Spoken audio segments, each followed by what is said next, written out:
Hello and welcome to the video from Monday, October 19th, Basic Audio Production. I'll let you guys in from the waiting room.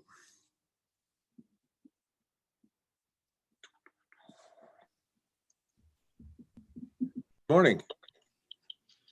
Hey Greg, how you doing? Good. How are you today, Carl?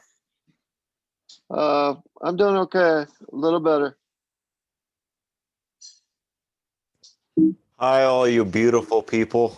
How is everyone? Good. How are you, Vlad? I'm alive. Yay. Is that an improvement? It's better than being dead. Yeah, that's true by a long shot. Very much so. Oh, FYI, fellas and gals, my wife has seen an increase in the number of coronaviruses picking back up for intubations and stuff in the ER this past week. So watch yourselves. Yeah, apparently, Yeah. That's no bullshit. That's right from the ER. She's a RN in the ED down in the university center. So it's the biggest one in Tucson. So just so you guys know, Ugh. That's Yeah. Go ahead. scary. Sorry about that, Greg. I just wanted to, it's not news from the TV or some bullshit that they've been slinging at us. It's directly right from the hospital. So Hey, Carl, your video is sideways. It's like going straight up and down. I got this freaking phone, and I think I locked my screen somehow. Let Okay. me see if I can. Well, first let me shut off my ugly face, and then I'll fiddle with this stuff real quick. Okay. Well, that's better. Whatever you just did, just turning it. So. Oh, There's a big. when was that music thing due, Greg? I was just curious. Well, I haven't given you guys a deadline yet. I wanted to give people a chance to get to learn how to work with whatever software they choose. And then Oh, I wanted to check in with you guys and see how you were doing before I assigned a deadline. I'm about done in about 15 minutes, I think. Yeah, well, you're kind of ahead of the curve though, because you know how to use music software and everything, right? Well, it's just actually, Greg, it's just the I've already exported it to to iTunes, but now I'm working on sort of like the video.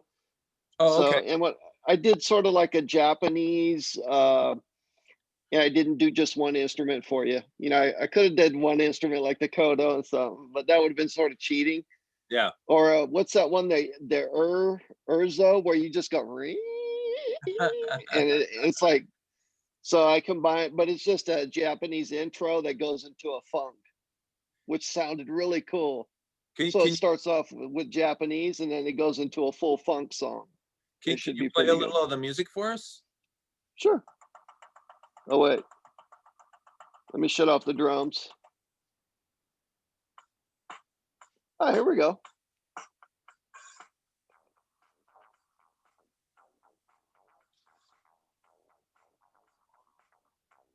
So there's only one part of that that I'm actually doing myself. Can you figure out what it is? Well, we heard a little bit of Oh it. shoot, I'm sorry. It's my headphones. Oh yeah. Okay, can you hear me, Greg? Yeah. Okay, here we go.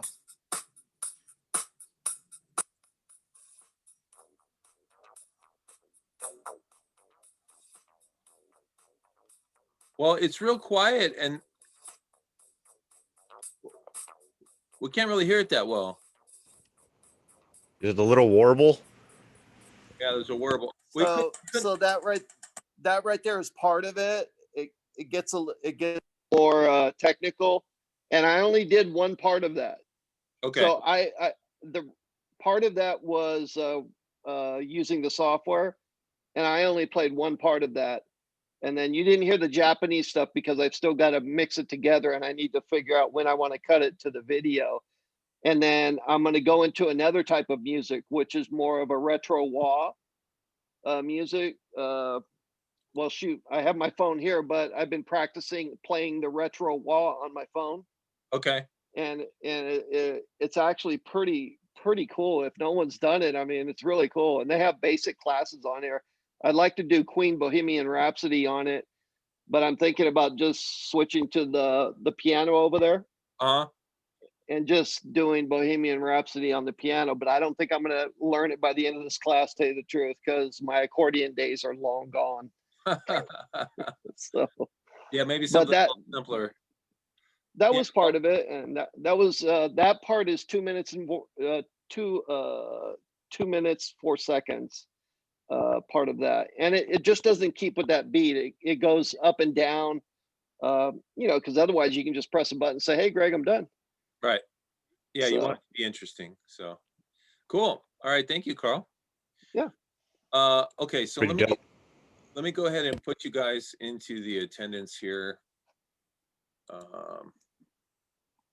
give me 1 second. Let me figure out my settings.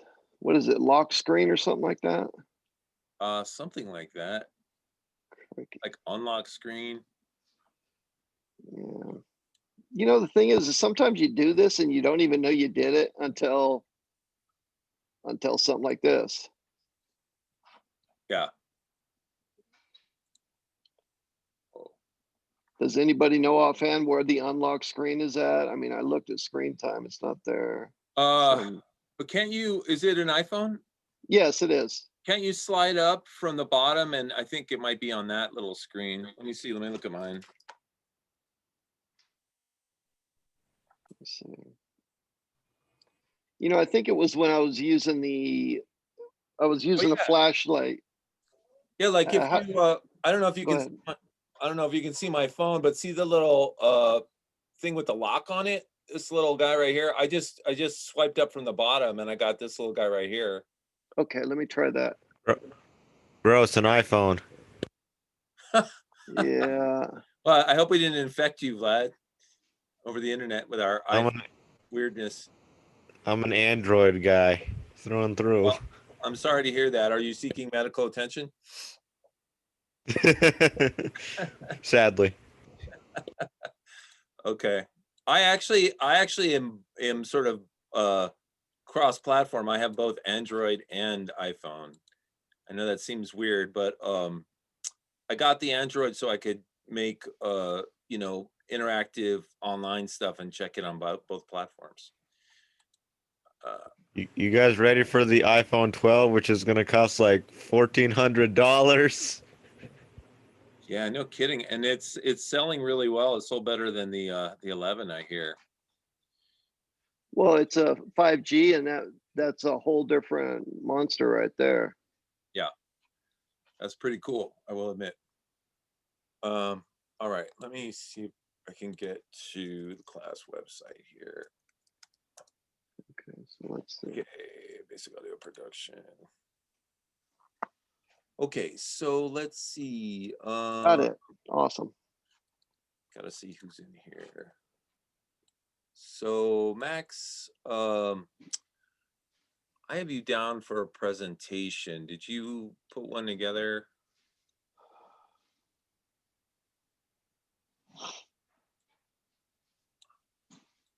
Hello, Max.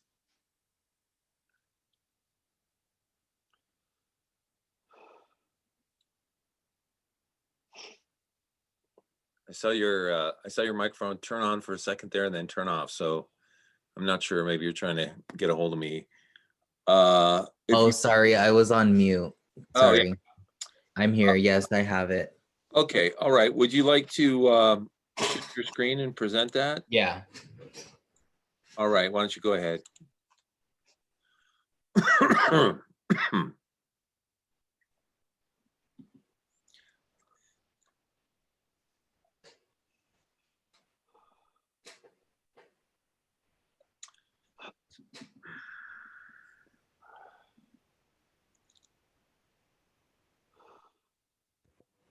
Can Like you this see PowerPoint. I can see it. Oh, okay. Well, I mean, I can see your screen. Okay, there's PowerPoint launching. Can you see it? Absolutely. Okay. So I chose to do my presentation on Steve Lacy. Greg talked a little bit about him in the beginning of the semester, and he's basically famous for being a producer and creating music from his iPhone. And so we're going to learn more about him. So first thing is to cover the basics. Hold on, let me. So his full name is Steve Thomas Lacey Moya, and he was born on May 23rd, 1998, making him only 22 years old. And he was born and raised in Compton, California. And he's a musician, guitarist, singer, songwriter, and producer.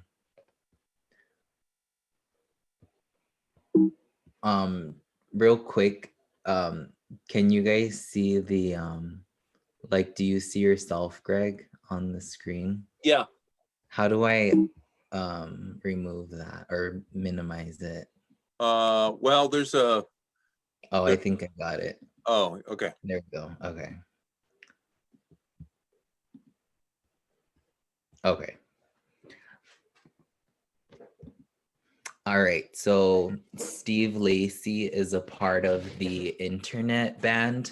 They're called The Internet, and they were established in 2011. And Sid is the vocalist. She's on the bottom left-hand corner in the yellow shirt. And Matt is the keyboardist. He's sitting down in the red chair.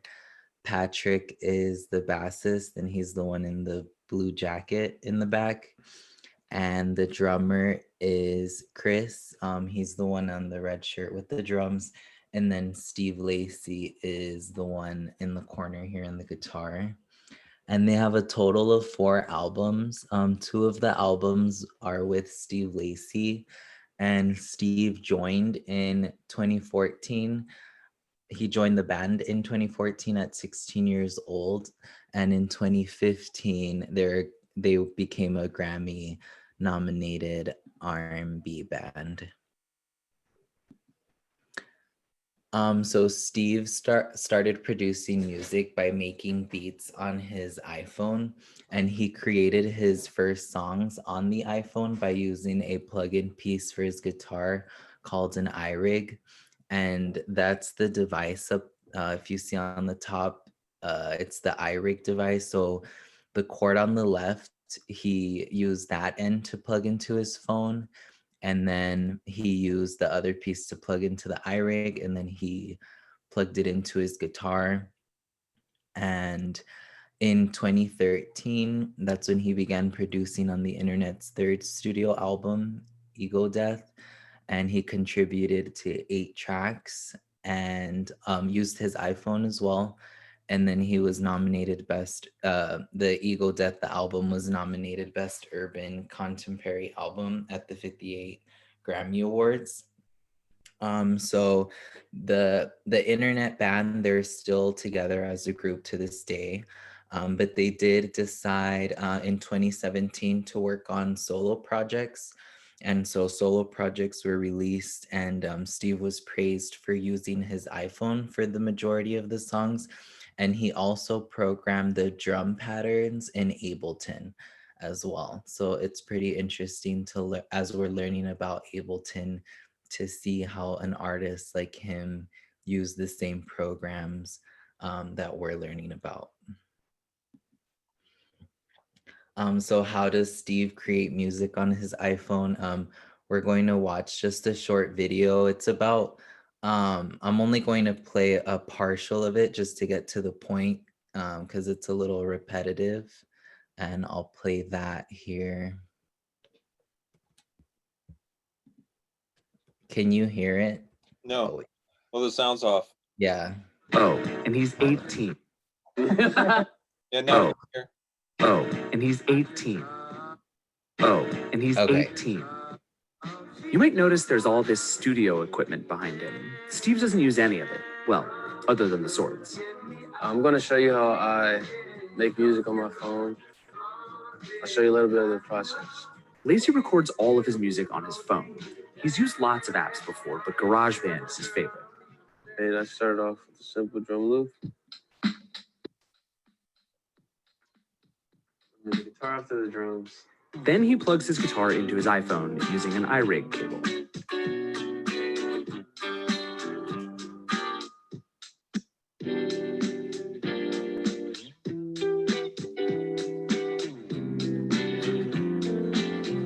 Then I'll put a melody. Then he adds his vocals.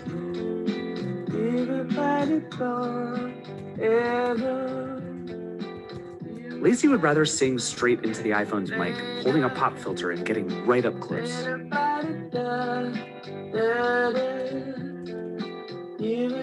As he works, he just stacks the tracks on top of each other, one by one in GarageBand.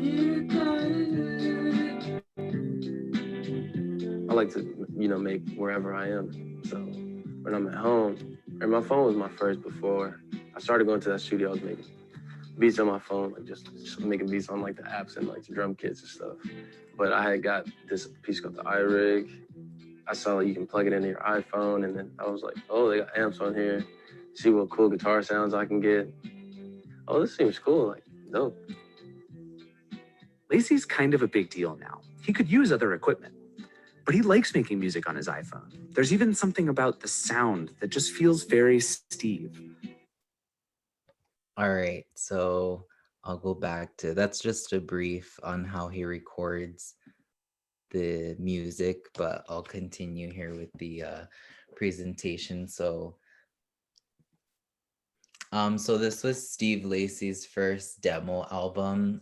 So when they released their individual projects, his was one of the ones that became more viral because of him using simple equipment such as his iPhone. And the demo only came out with 6 songs, and it was released in 2017, and it's basically a song series.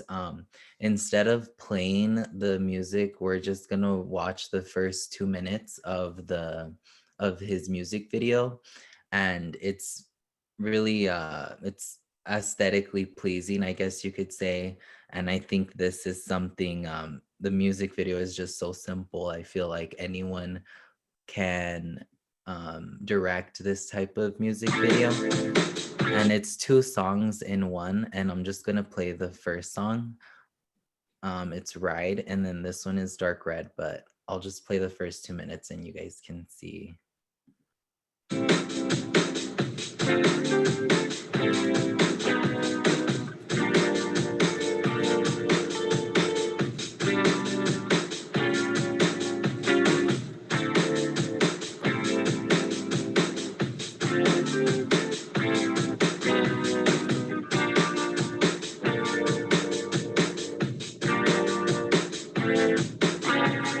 Speeding down the back street, I'm trying to get you in my backseat, girl. I want you to ride, baby, ride on me. Speeding down the back street, I'm trying to get you in my backseat, girl. I want you to ride with me, baby, ride on me.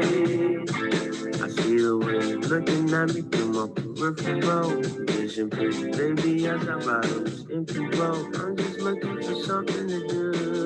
After she was hungry, then she wanted your food, and she said, nah, then she kissed me on my cheek. Next thing I know, she was feeling on me, and I was in BMW. Then she said, park my car down the back street. Speeding down the back street, I'm trying to get you in my backseat, girl. I want you to ride, baby, ride on me. Speeding down the back street, I'm trying to get you in my backseat, girl. I want you to ride with me, baby, ride on me.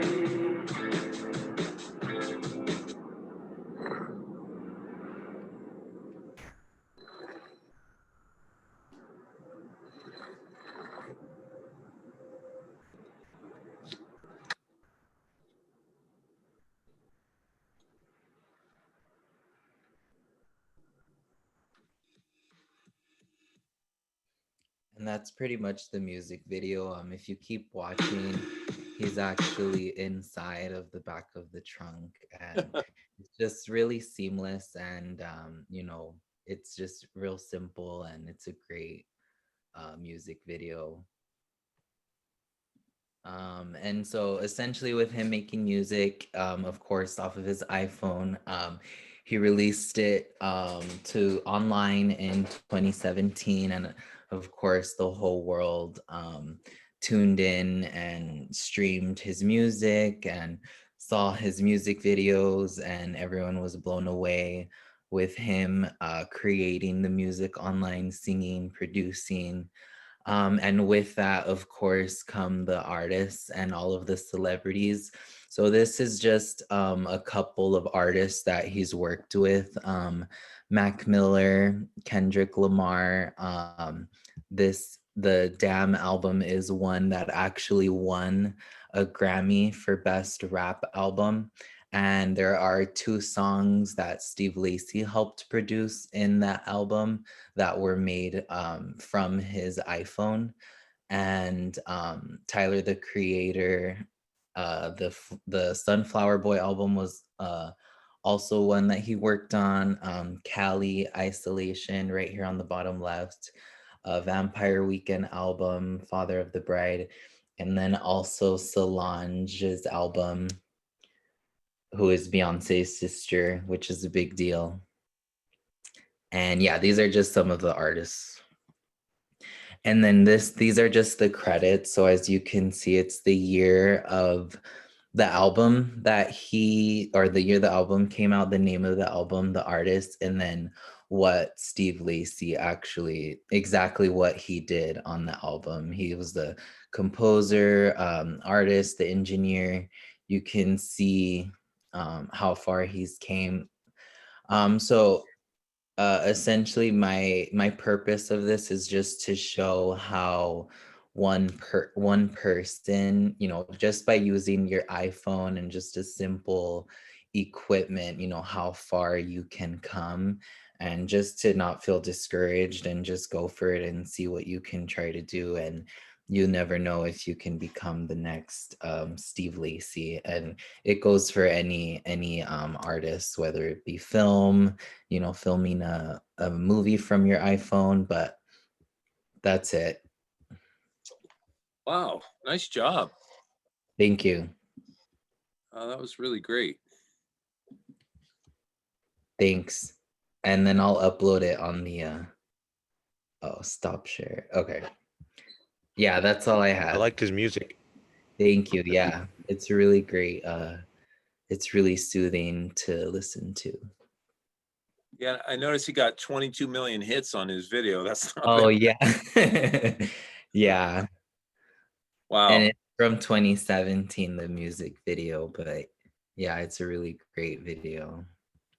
Yeah, I mean, in 5 years, the guy's just grown to take over the whole world, it looks like. Yeah. Yeah, they call him the next generation, or the independent music artist, the next independent, you know. He's like the spokesperson for his generation in a sense. Yeah, for independent music, yeah. Mhm. Yeah, kind of like you know, that Billie Eilish and her brother, Oh yeah. Kind of like that. yeah, you know, created the whole album in their bedroom, and it won something like 4 or 5 Grammy Awards. Yeah. And Steve's even more of an example of that do-it-yourself aesthetic, because he did it all himself with his iPhone, which is ridiculous, you know. Yeah, I'm surprised Apple doesn't have him as a spokesman. That guy would sell for millions of sure. iPhones. Yeah. Well, thank you. And I wanted to mention something else, which is really interesting. So we talked about microphones in this class, and you know, we've talked about the fact that microphones use a diaphragm to record. You know, when you sing, your voice, you know, pushes molecules through the air, and those molecules hit the diaphragm. And the more sensitive the diaphragm is, the more subtle the variations it can get. And so the more interesting and realistic the sound is. So of course, the bigger, more expensive condenser microphones do a better job in general, and they're thousands of dollars. And the smaller ones do less good of a job. But he's singing on something, it's an iPhone, which just has this doinky little microphone in it that's meant for talking, right? And he's releasing that as a lead vocal. Now, the point I wanted to make from this is that even though there's rules, like the basic rule is the more money you spend on a microphone, the better it's going to sound. You can break those rules clearly, as Lacey's doing. So, you know, some people will go out and intentionally buy a junky microphone. They'll buy like a Radio Shack $15 microphone and sing into it because they like the weird way that it sounds. Or they'll go into a bathroom and sing into a microphone because of all the crazy reverberations. Or they'll put the microphone inside of a tin can and sing inside of it. So, you know, one of the things I wanted to mention is there are rules, but of course you're welcome to break the rules, you know, especially if it produces a sound that you like. And once again, Steve Lacy's a great example of that. Okay. Yeah, and one thing is that I mean the preamps and the way that an iPhone records is as strong as many of those independent recorders that we all pay big money for. You pay big money for your phone, and they put really decent hardware inside it.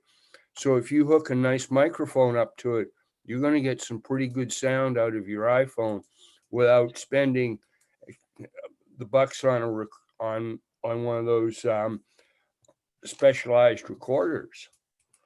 Yeah, that's really true. I'm gonna look up. There's an iPhone microphone that I bought in the past. It was really good. I'm trying to remember the brand. Mic for iPhone. Let's see. Yeah, if you have one of the older ones that has a actual plug in it, you can use you can use a lot of microphones on it.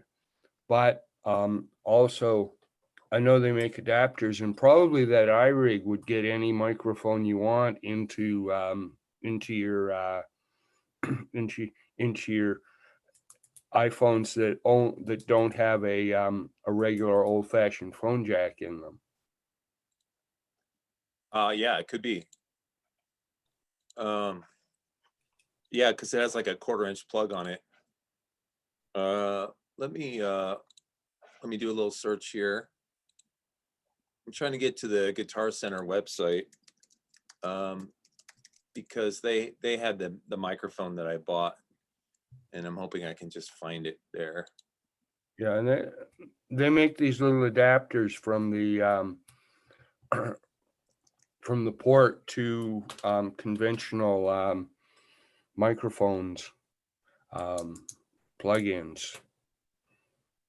Yeah, I found a mic that was really high quality, and it was only like $150, $200. Oh, this is it. This is it. Yeah. Okay, let me go ahead and share my screen here.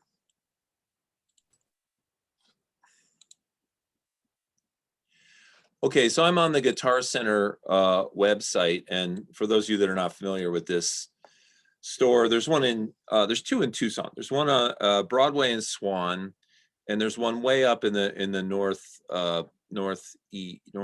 what is it, west? You know, over by Orange Grove and La Cañada-ish, I guess. But there is a company called Apogee that makes really good recording equipment, and I have some of their A to D converters. Now, an A to D converter, A stands for analog and D stands for digital. And of course, the thing you need to know is that in the quote real world, everything we do is analog. In other words, the sounds that you make, you know, they have a certain frequency, a certain pitch, a certain volume, and that is all. If you record that, you know, with a microphone onto like a tape deck or something like that, you're recording an analog signal.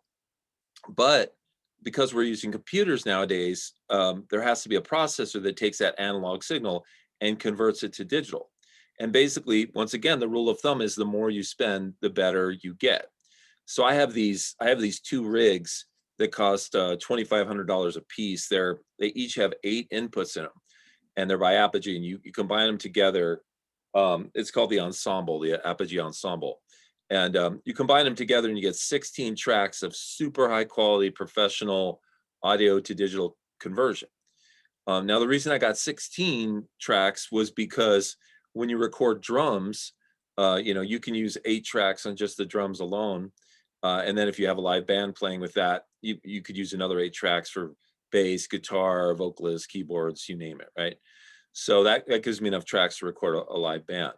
But Apogee also makes microphones, and this is the one that I bought that I really thought was great. It's called the Apogee Mic, and yeah, you can see it's about $260. But the reason I bought this was because it's specifically made to go into mobile app hardware. So like the Mic Plus studio quality USB microphone, you can connect to your iPad, iPhone, iPod Touch, Mac, or PC, right? And so what it does is it records at, I think it's 96, oh, let's see, 48, let's see, pure digital connection for pristine, oh yeah, here it is. So, so these numbers here, so 96K HZ stands for 96 kilohertz. And what that means, that's basically the sampling rate. And what happens when something, because everything is digitizing your audio nowadays, the higher the sampling rate, the better the quality sound. So in other words, every second that analog audio is coming into the computer, every single second it takes a sample of that audio. And basically, the more samples it takes, the more accurate the sound is that it brings in. And so 96 kilohertz stands for 96,000 samples per second, 96,000 samples per second that it's doing. And so that's, a huge amount. And so you're going to get a very accurate, good quality reproduction of your sound. 24-bit, this is kind of like if you're familiar with visual formats. Like in Photoshop, you can make, or in video games, you can have what's called an 8-bit video game, which is really pixelated. 16-bit is obviously much better, and 24-bit is much better than that. So it's the same kind of thing. The higher this number here, you can go up to 34-bit and stuff like that. The higher this number, the better quality sound too, because that helps with the sampling. And there's something called a mic preamp. And what happens is the preamp stands for preamplification. It takes the incoming signal and it amplifies it up to a level where it can be recorded well.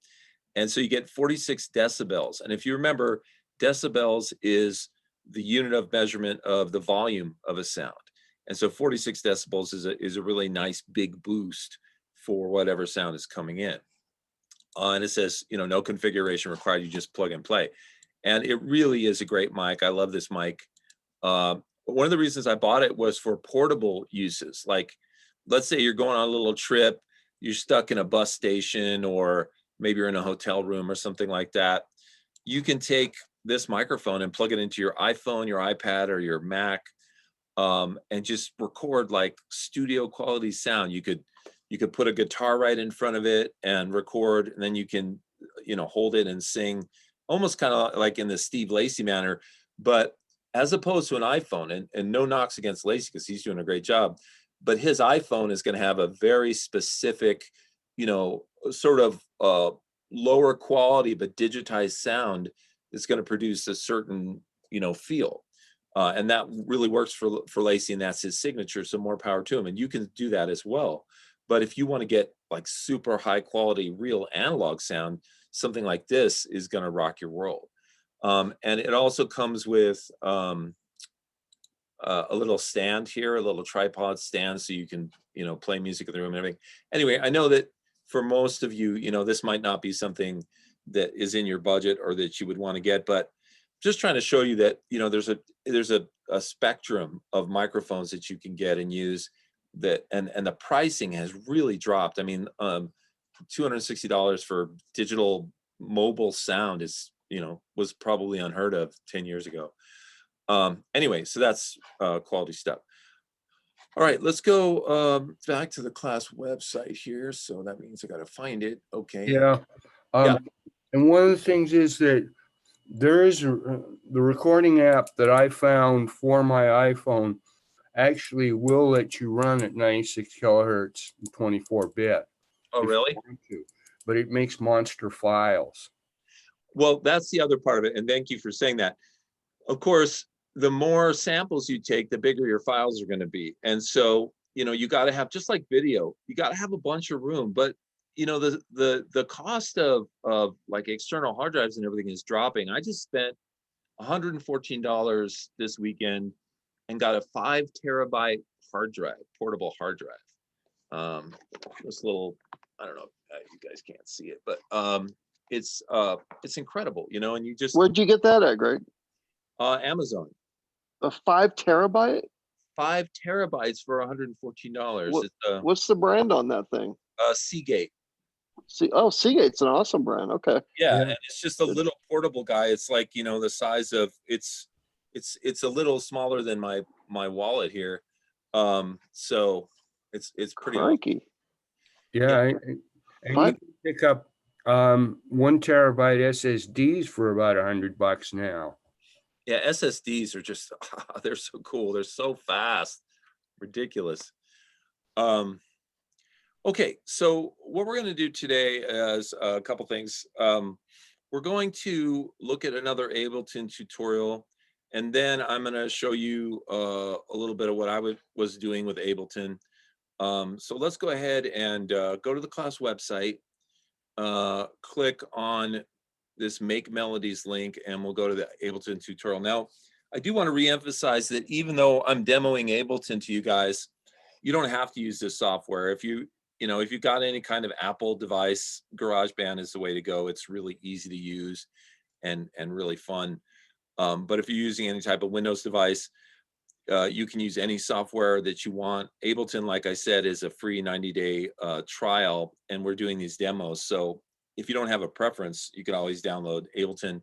But you're welcome to try out Reaper and Audacity and all the other free software out there. Well, I'm sorry, the free trials of that software, and if you like it, you can pay the money to own it. You know, we're kind of in a bit of a situation here where I can only demo certain things to you guys because I'm on a Macintosh computer. All right, so I'm going to click on this Make Melodies link here. Okay, now, so we've talked about drums and creating drum patterns. We've talked about bass lines. We've talked about, we talked about a little music theory, scales and notes. We talked about chords and how those can be used to harmonize melodies. And now we're going to talk about melodies. Now, melodies are what most people remember from a song. Like think of The Wizard of Oz, Somewhere Over the Rainbow, or The Star Spangled Banner. You remember the melody. You don't necessarily remember the arrangement. And the arrangement is everything else that's happening. But the melody wouldn't be nearly as good if it didn't have the arrangement supporting it. That's all the hard work you have to do, come up with the arrangement to support the melody so everything sounds good. But of course, the melody oftentimes is primary. It's key. It's what people remember. So it's very important. So it says, like bass lines, melodies are patterns of single notes. While bass lines are low pitched, melodies are generally high pitched. And that's because high pitched sounds are easier for people to hear. And define the identity of the song in many styles of music. If you ask someone to sing a particular song, they'll usually sing the melody. Now, some people are unusual when it comes to what they remember from songs. I sing in a band with a woman who, when she heard a song on the radio, she automatically sang a harmony to the melody. She just picked out notes that worked well with the original one and just started singing harmony. And of course, she sings harmony in our band. She's great at it. So, some people just have a different mindset and react to music differently. It says melodies are often sung, but may also be played by almost any instrument. Melodies are often much more rhythmically active than bass lines and may cover a wide range of beats or notes. I'm sorry. I'm going to open my chat here. Okay, so Venus said he wasn't here for the Foley reviewing, but he sent his in. So yeah, let's look at the tutorial here, and then we'll take a look at yours, Venus. Thank you. Okay, so next we're going to level terrace apart.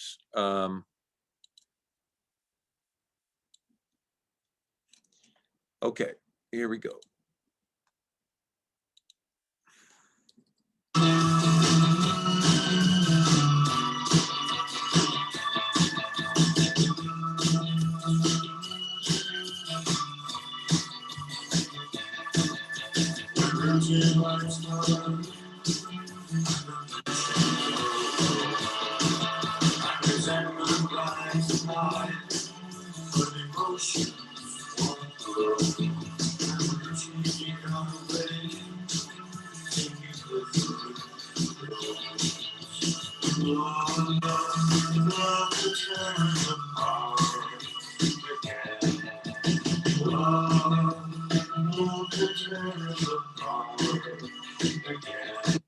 Okay, I'll stop there. So Joy Division, level terrace apart.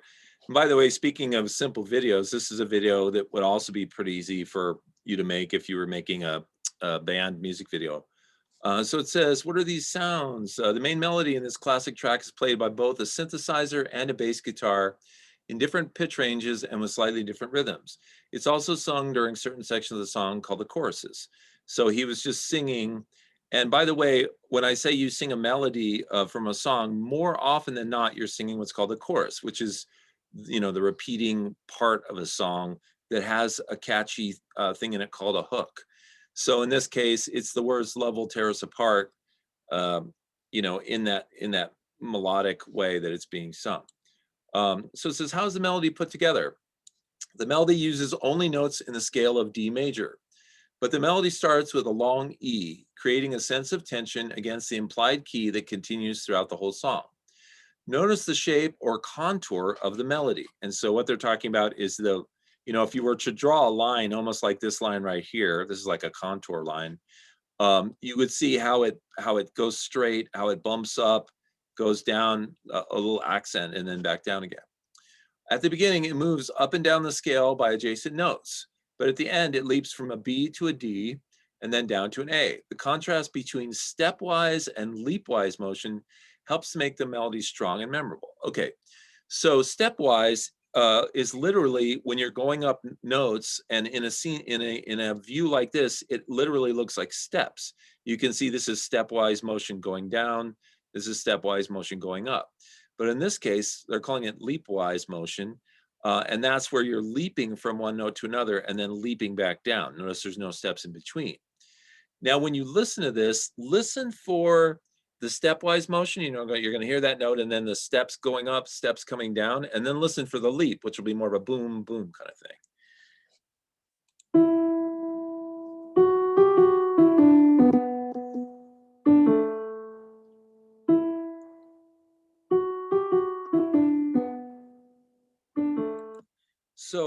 So what happens is, and once again, all music is patterns, right? You've got if you analyze this, you've got these three long notes here. And then the way that it's broken up, we go through the stepwise motion, but then we break it up by doing something unexpected, which is this leap, these two leaps here. And once again, it's the unexpected in music that what you do is often in almost all music is you establish a pattern, and then the audience has that expectation that pattern is going to continue, and then you break it and you surprise them, and that surprise is what delights the listener because it's different, it's unexpected. Okay, so let me go down to the next thing, Tour de France. Okay, and this is Kraftwerk, a great sort of Euro electronic band from many, many years ago.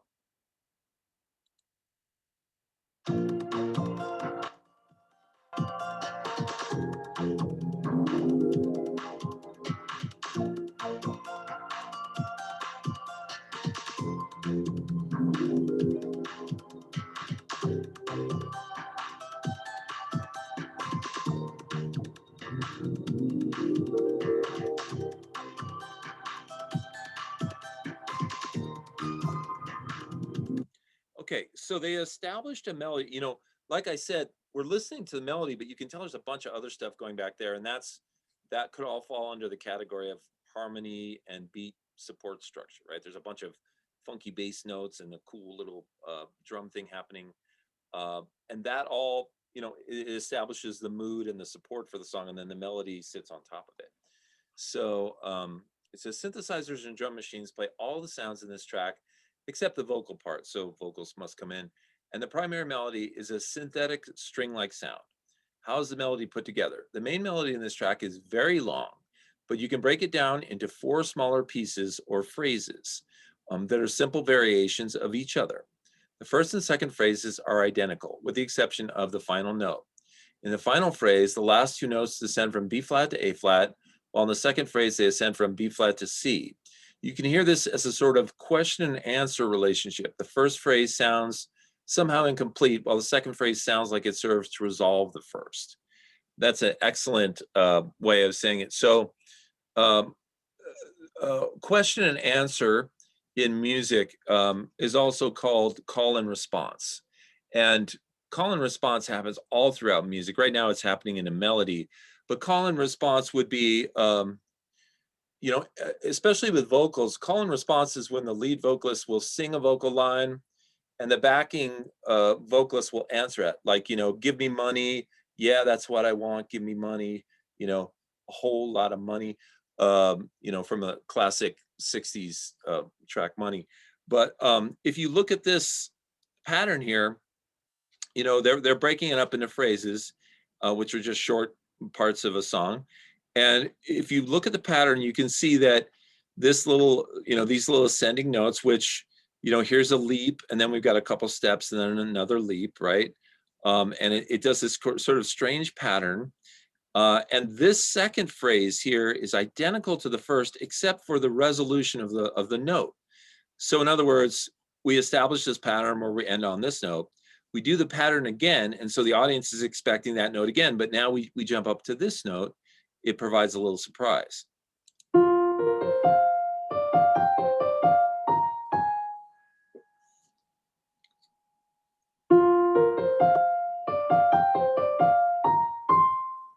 Right, so first time you go down, second time you go up, right? Now there's 2 more phrases in this melody because it's a rather long melody. So it says, the third and fourth phrases also work as a pair. The third is identical to the first. So now they're going back and repeating the first one, except it has been transposed up to start on a G instead of an F. So it's starting at a whole note higher. Finally, the fourth phrase answers the third with another small variation of the phrase. So if we look at this, it's going to be identical to this. Here, we see everything is pretty much the same until you get right to the end, and then they mix it up. A couple notes here, jump up, and then come down again, right? So listen to this, and then also listen to that. Think about that idea of call and response, where it's almost like the first phrase is asking a question, and by the note that it ends on, it puts a question mark on it. And then the second phrase, which is this here, answers the question by going to a certain note.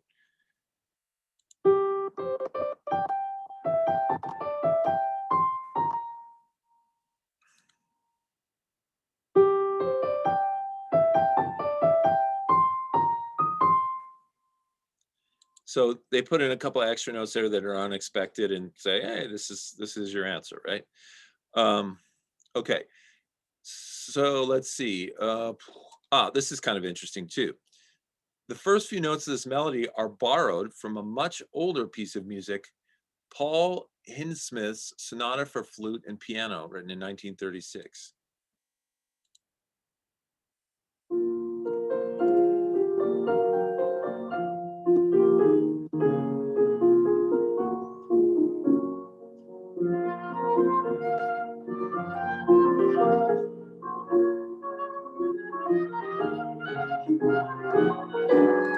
Kind of interesting, huh? Okay, let's go to this next example here. Okay, so here is another audio clip we're going to listen to.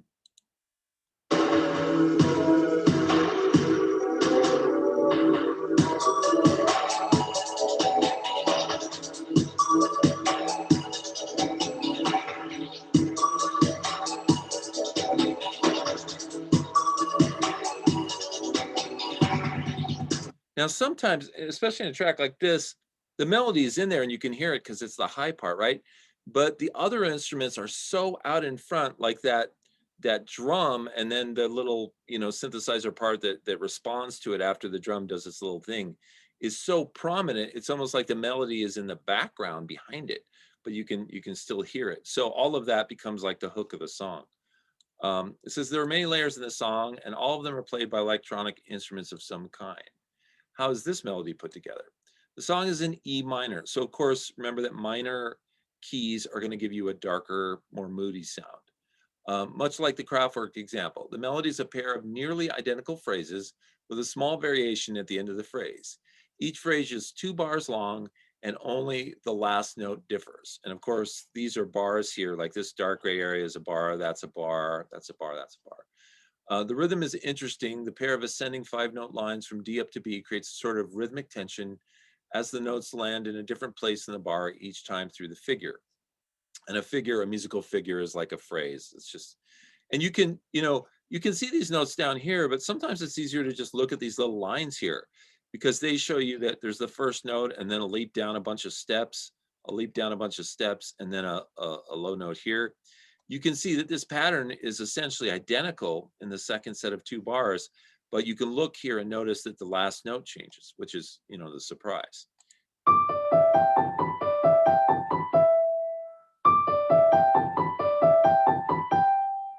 Right.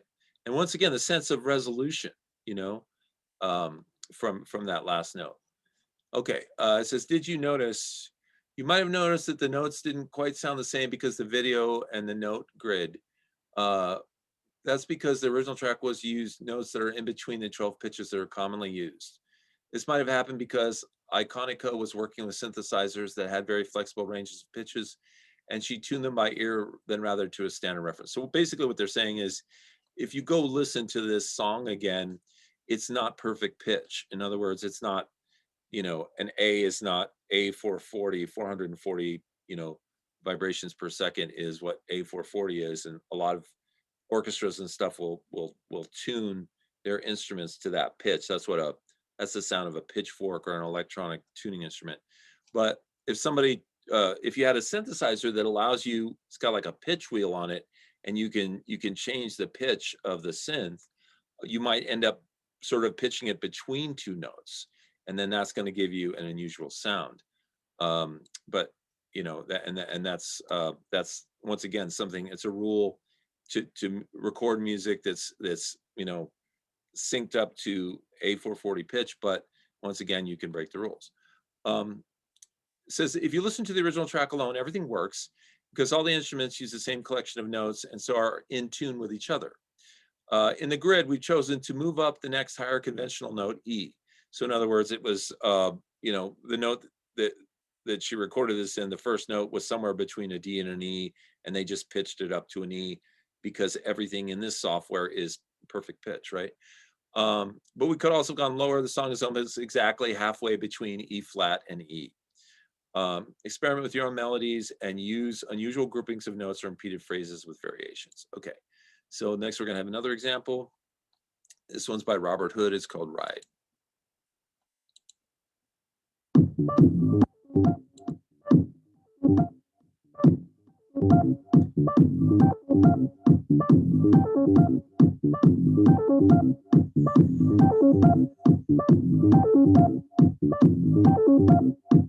Okay, so that one, I'm sure it has variation that kicks in eventually, but we're just going to concentrate on this part. So there's obviously, you know, once again, what they call that 4 on the floor kick drum, which is boom, boom, boom, boom, and then a little bass thumping along in there. And then we've got the melody just jumping over the top. As with Kraftwerk example, all the sounds here are made by synthesizers and drum machines.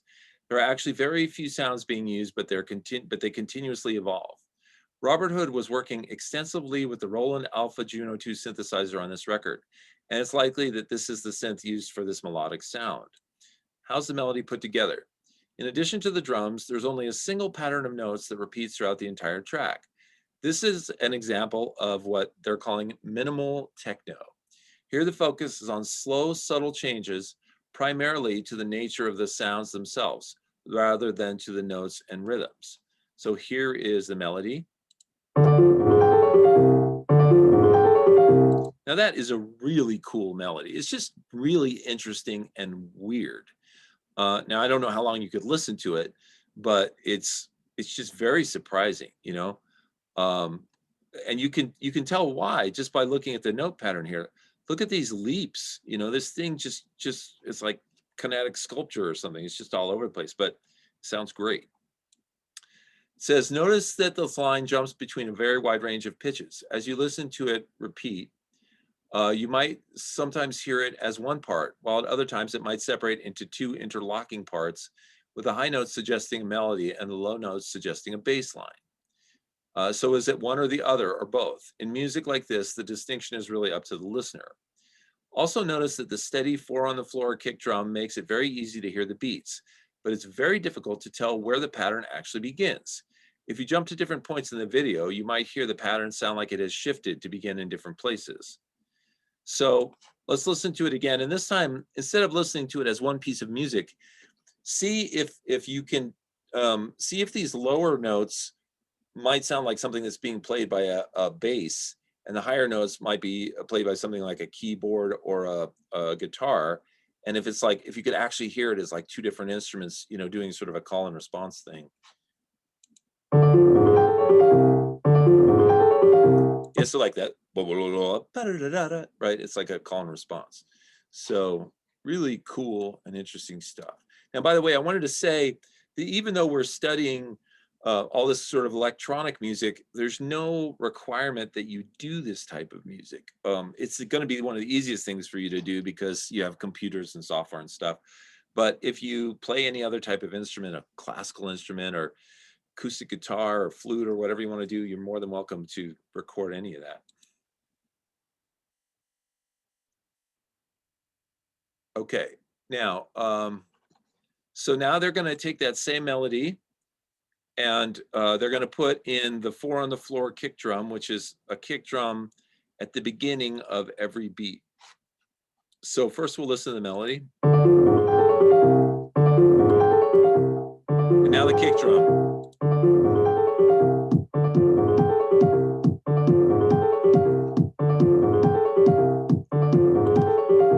So see how interesting that is? See how the kick drum, remember what I said before in another class, which is if you have one steady thing in music, you can, the rest, you know, you can go nuts with everything else because you've got the steady thing that's keeping people's attention and then everything else goes nuts, right? And this is the perfect example. Now, what they're saying is by shifting the pattern so that it starts one beat later, it makes this. So in other words, you can see in this top pattern, it starts here with this note. And in this bottom pattern, they moved it over so it starts here. So let's listen to it again.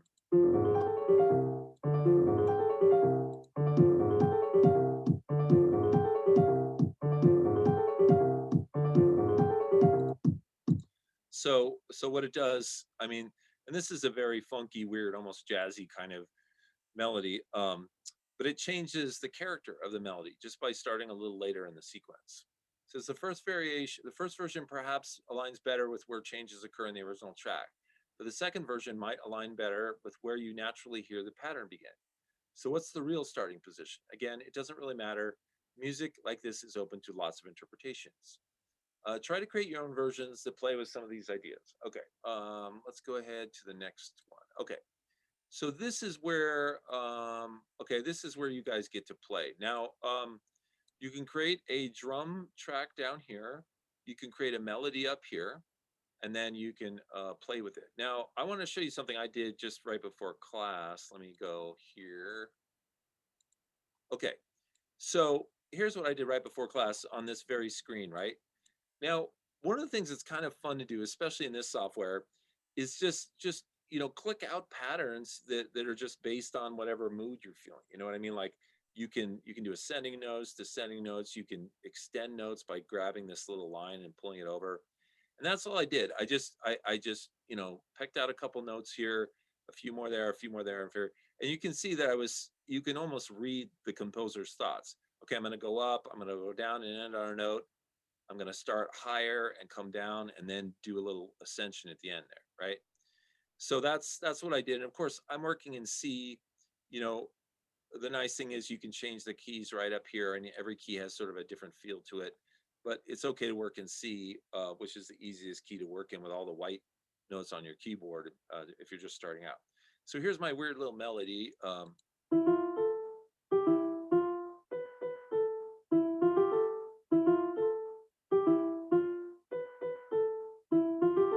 Okay, so there it is, right? Now, then once again, half of writing good music, or what you might consider good, is how much fun you have.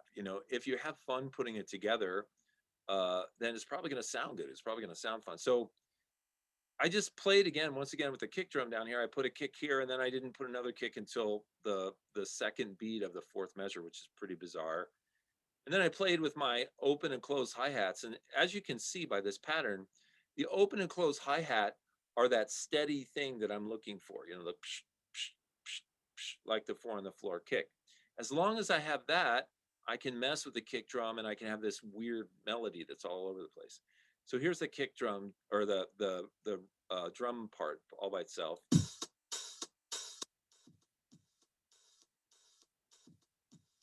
Almost like a jazz part, the open and close hi-hat, and then the kick hits once, and then there's like a what you might call a pickup kick in the fourth measure that is going to be a setup for the kick happening again when it loops.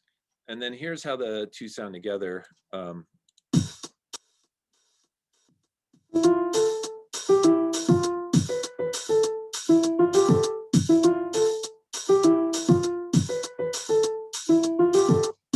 So it's kind of a weird, little thing there, but it's fun and I like it, and I can play with it more and get it just perfect. Now, what I did after that was I hit the little export to live buttons. I saved it on my desktop, and you can see right here, let's see, desktop, there it is. So I got these little Ableton Live archive files, which I opened, and then this one right here, the one that ends in ALS, is the Ableton Live file. So what I did next was I brought them into Ableton, and let's see.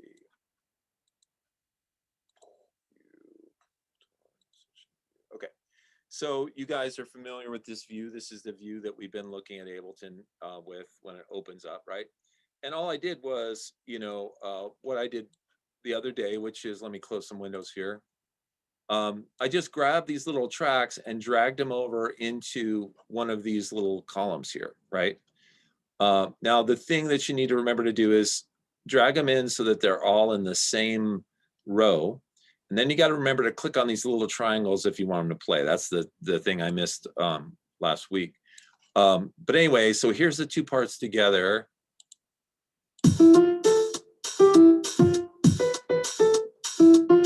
Okay, so you've heard it, so you know what it sounds like.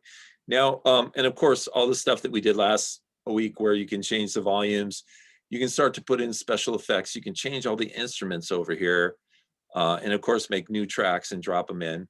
Now, the other thing I wanted to show you guys is that you can actually bring video into Ableton. And in order to bring video in, you have to switch the view. So you go up to View, and you go down here to Toggle Arrangement Session View. So right now, I believe we're in, what view are we in? I can't remember. I want to say we're in Session View. It probably says somewhere, who knows? Anyway, click on this, and now you go to what I believe is Arrangement View. Now in Arrangement View, you can grab a video, and I've got a video on my desktop here. This one, which is called Bacteria Blue, and you can just drag it right into your window. And then you can grab that and drag it wherever you want it to be. Now, what I have is I have the same video in here 3 times, right? Now it'll open that video up in a little, playback window. And then when you hit your play button, it'll play the video and the music at the same time. So you can kind of use this when you guys are making your projects, and there's other software that does this. Adobe Audition, which comes with your Adobe suite that you can download from via your Pima account. You can open videos in Adobe Audition as well. And now this is just for, putting the music together. When you're creating your final video, of course, you could take those tracks into Premiere or After Effects or whatever you want to use. But this is kind of a handy way to make sure that the music and the video kind of sync up or work together or whatever. And this is the only video I could find that was free right away. It's just these crazy spores jumping around. Sorry, I didn't want to remind you of the virus, but that's what was out there. Now, if you guys just need video, I mean, obviously you guys are capable of creating your own, but if you just need some video to work with, there's this website that has free and paid video. It's called VidEasy. And you can just go here and you can just click anything that doesn't have the Pro banner on it, you can download for free. And it can give you just little videos that you can experiment with, while you're putting your music together. And once again, think about things like different working methods you can do. Like you could create the music first and then think up an idea that goes with it. You could start sketching out an idea for a video and maybe even shooting it. And then, in that case, you could take what you shot and you could drag it into a program like Ableton and start creating music while the video is playing and see kind of, what works with it. So, whichever method you want to use, that's fine. Okay, let's see. So any questions about any of that Ableton stuff that we looked at? Or comments? Any comments? Okay, so I think what I'm going to do, we have Venus project that I would like to look at. So I got to go to my, oh, here it is. It looks like he sent it in as a MP4 as well. Okay, here we go. So let's check out Venus project.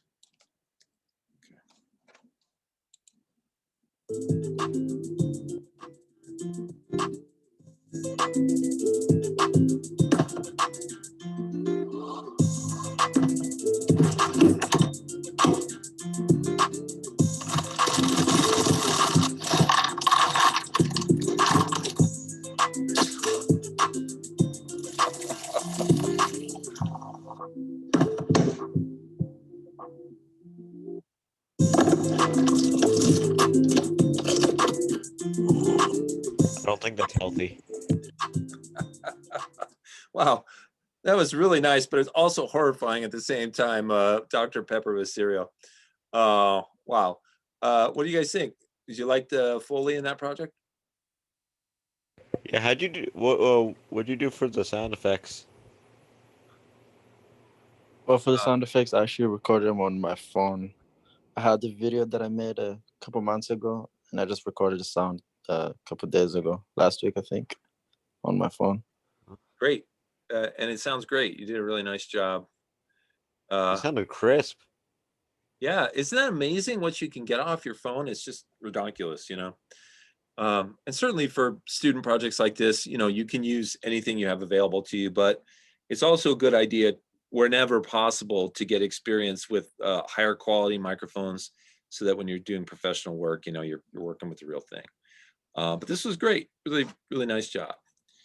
Okay, does anybody else have a video project that we haven't seen yet? Maybe another late turn in or something? Did you already show mine, Greg? No, I wanted to wait until you were here. Do you want to show it? Do you want to share your screen and show Oh, it?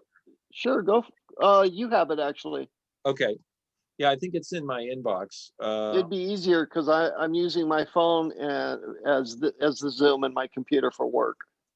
Okay, no problem. It's just a short one, so it shouldn't take that long. Okay. I actually had to replace the long one with this one.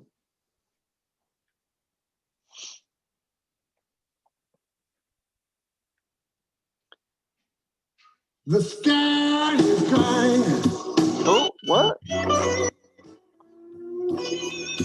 Pennies in the town road.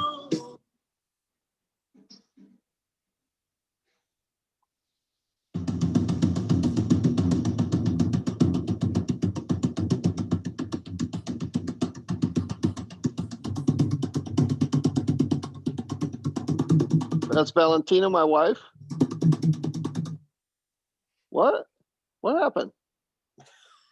I don't know. I Wait, didn't. it's not over. There you go. There she is.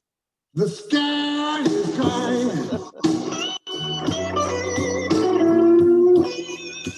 Cannons in the town road. All right. Woo. Yeah, That's that fun. was I like that. Valentina, by the way. Nice. Yeah, that's great. Super fun idea.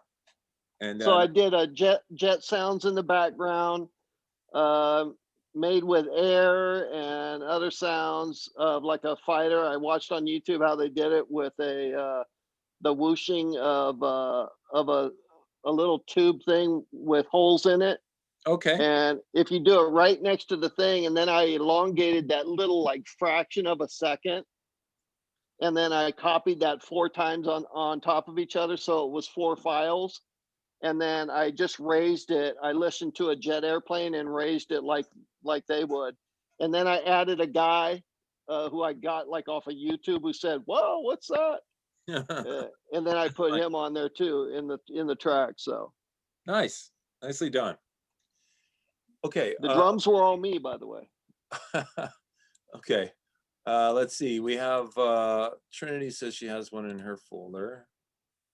So, oh, I got this problem. I had this problem with stupid Firefox, or I mean, Chrome. It's not showing me the folders right now. Hey, Trinity, is there any way you could email me that file? Because you can see on my screen here, it's just like, I don't know what the problem is. It's certainly not my computer because I got that hard drive and started pulling files off my computer. So let's see. Yeah, she'll email it. Okay, great. So as soon as that comes in, we'll show her project. Now, let me see. So after we view Trinity's project, I'm going to give you guys some time to work on this project, what I'm calling the original music project. Now, remember, you can do it about anything you want. You could do a music video. You could just do a short scene. You could score music to a scene you're already filming for another project. You can do an abstract video, which is, tries to evoke an emotion or a feeling or communicate something, some type of information. You could do a product, a fake product sale or a real product sale, an infomercial, whatever floats your boat, basically. But the focus, is going to be on creating original music and then creating some sort of video that goes with that. Okay, so let's see. We'll just hang tight while we're going to get that file in.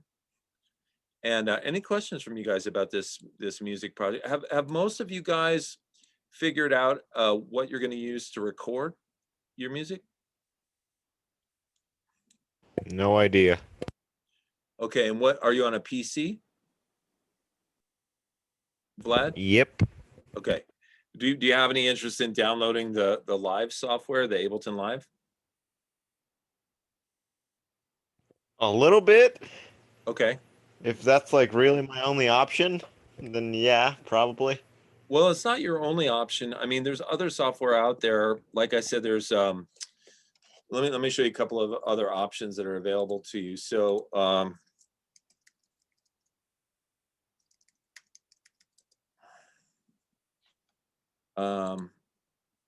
okay, there's this file, this software here, which is called Reaper, and you can get a free 60-day download of that. And let's see if there's a video here. Well, I don't see a video. Let's see what videos, watch and learn. I wish there was a video that would just tell us like what it looks like. Oh, this is Reaper 6. Oh, maybe this video right here. Okay. Now these just look like tutorial videos, so I don't really want to show those to you. But so Reaper is one that's very popular, and another one is called Audacity.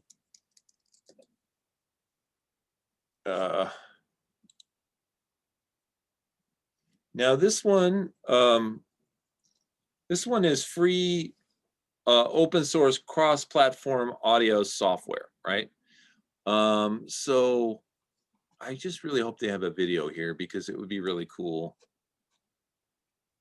I can't believe that nowadays a company wouldn't have a video right on their homepage that would tell you about the software. Let's see, about screenshots, that's not as good. Well, I guess if we don't have a video, screenshots are going to be about as good as we're going to get. So this shows you, you know, with Audacity, you get a very simple interface. And I know one of the turnoffs to Ableton might be that has a very complex interface. In this, you get a very simple interface. There's your what's called a transport, which is your record and play buttons are right up here.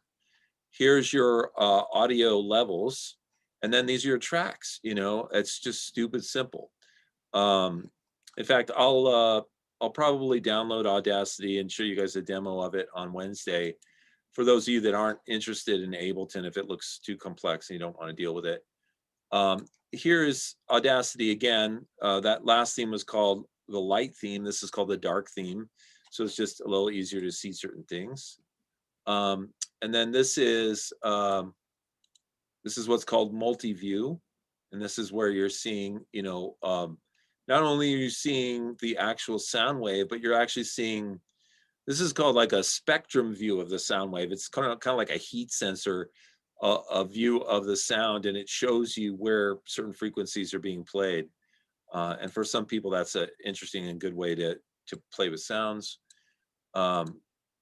Here's a screenshot of Windows, and each of these is of course a note, you know, of a very complex, this looks like Beethoven's Seventh. So it's a very complex piece of music being played there. And one last one, Audacity also runs on Linux. So yeah, so let me go back to the home. So it says download Audacity. It looks like it's Windows, Apple, and Linux. So that's awesome. Like I said, I'll download this and do a demo on Wednesday, and then if you guys want to use this, you're welcome. But let's go back to the website and see if I've got, okay, there's Trinity's project. Okay, here we go.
So yeah, Trinity, the answer is it's not playing sound. So that's what I was going to ask you after we ended it, but apparently, you know, it looks like for some reason the sound didn't export correctly with your file. So maybe relook at that. Maybe try exporting it again, and you know, try playing it on a different device, like, you know, upload it and look at it on YouTube on your phone or something like that, or send me another copy once you've exported it and you're pretty sure it works, and we'll play it again. But it looks great. I mean, I love the way it looks, and I can't wait to hear it with the sound. So sorry that there was an error there, but we'll be happy to look at it. Maybe next time you can send it in on Wednesday. Just make sure that it's working okay. And if you want to, you can send it to me before Wednesday, and I'll check it, make sure the sound's on there, and then we'll be good to go for Wednesday. Okay, but it looks great. I can't wait to see it. Okay, so any other questions about music software, what we're looking for this project, anything like that? Okay. All right. Well, if you do run into a question while you're working on this stuff, feel free to, jump in and ask me here in the class, or send me an email. If you're like, oh, I don't know which software to use, do you have any suggestions? Or, I don't know what kind of music to make, or I don't know what kind of video, anything that you have questions about, feel free to ask me. But right now, I want you guys to take some time to work on this project while we're within the confines of this class.